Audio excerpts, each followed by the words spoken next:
La boussole du Centre d'appui et de prévention vous présente « Qu'est-ce qui nuit à votre nuit ?» Vous avez peut-être déjà entendu parler d'une horloge interne. Cette dernière est en fait reliée au rythme circadien, qui sont des changements réguliers des états mentaux et physiques de ton corps, et ce sur une période d'environ 24 heures. Les rythmes circadiens sont contrôlés par une partie du cerveau, le stimulateur circadien, qui est influencé par la lumière. Quand la lumière entre dans l'œil, elle stimule des cellules qui envoient des signaux au stimulateur circadien afin qu'il arrête de produire de la mélatonine, hormone qui favorise le sommeil. Si vous vous retrouvez en situation de maintien à domicile, cette dernière peut vous imposer des changements de rythme de vie pouvant être préjudiciables à la qualité de votre sommeil. Sans horaire précis, on aurait pu croire qu'on aurait plus de latitude pour dormir. Mais au contraire, en période de confinement, plusieurs sont ceux dont le sommeil a été perturbé comme jamais auparavant. En temps normal, ce n'est pas inhabituel que les gens consultent car ils ne s'endorment pas le soir ou parce qu'ils se réveillent prématurément le matin. Mais de ces temps-ci, plus de gens que jamais, partout sur la Terre, se réveillent la nuit et ont de la difficulté à se rendormir.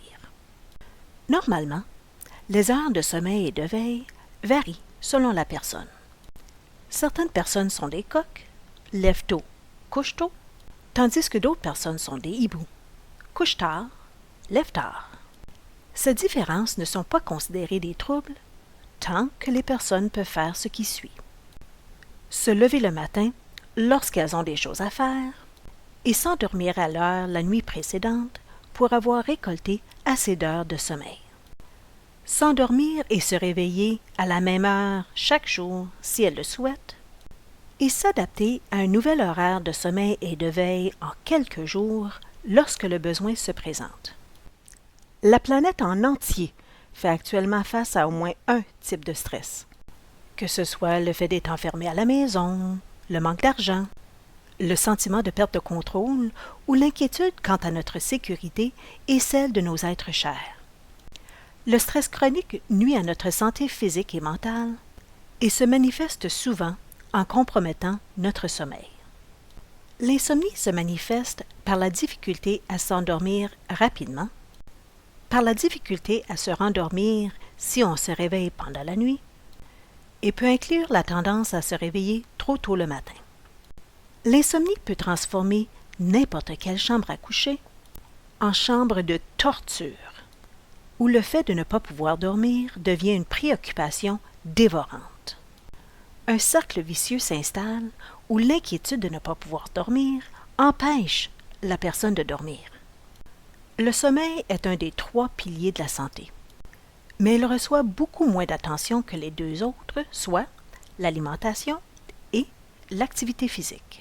Même en cette période de pandémie, c'est malheureusement encore le cas.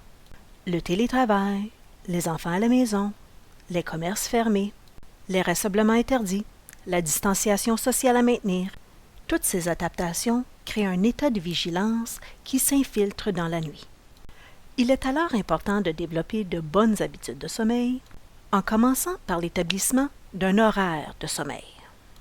Ne pas décaler ses horaires de coucher et de lever, ne pas aller au lit plus tard qu'à l'habitude, et ne pas traîner au lit le matin, même si la nuit a été mauvaise. Une bonne règle à suivre est « si je ne dors pas, je sors du lit ».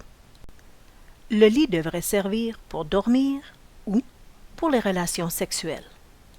Le matin, s'exposer au soleil ou à une lumière forte aide au bon fonctionnement de notre horloge biologique.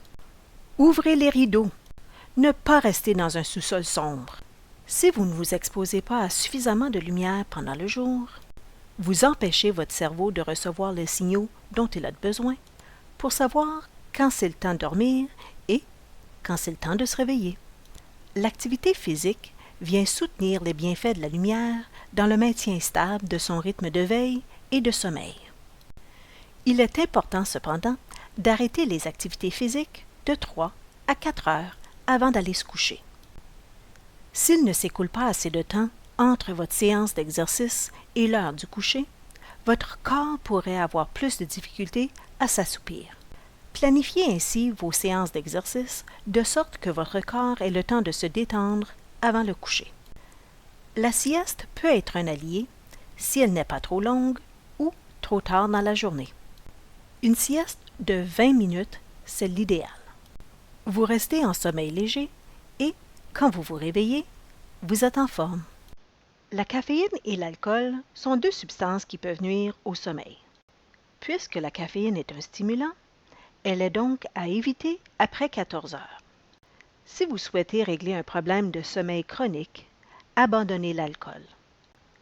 Une fois le problème résolu, limitez le plus possible votre consommation d'alcool et n'en buvez pas avant l'heure du coucher. Veuillez noter que les effets néfastes de l'alcool sur le sommeil tendent de s'aggraver avec l'âge. Afin d'éviter la somnolence, alternez vos tâches passives avec des activités physiques ou manuelles. Levez-vous et étirez-vous au moins une fois par heure.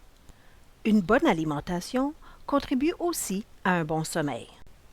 Le soir, ne pas sauter le souper, mais éviter les plats trop gras, épicés ou en portions trop grandes.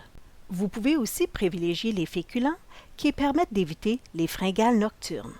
Pour ce qui sont de vos écrans, tablettes, ordinateurs, téléphones intelligents, vous devriez les éteindre de 1 à 2 heures avant de vous coucher et les laisser éteints jusqu'au lendemain. Prévoyez un temps ou une activité calme après l'extinction de vos écrans. Évitez d'écouter des séries en rafale jusqu'à très tard ou de lire les nouvelles sur le coronavirus juste avant de vous coucher.